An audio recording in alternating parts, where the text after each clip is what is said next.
ఎన్ని కోట్ల మందికైనా సరే నమస్కారం చేసిన వాళ్ళందరికీ కూడా అనుగ్రహాన్ని వర్షిస్తాడు.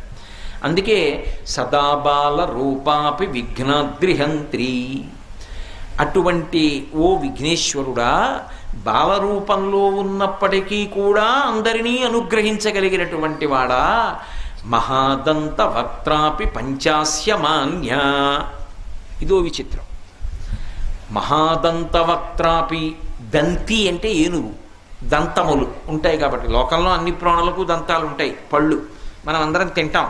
తినడానికి నవలడానికి ఉపయోగించవు ఏనుగు యొక్క దంతాలు, మహాందంగా ఉంటాయి అవి.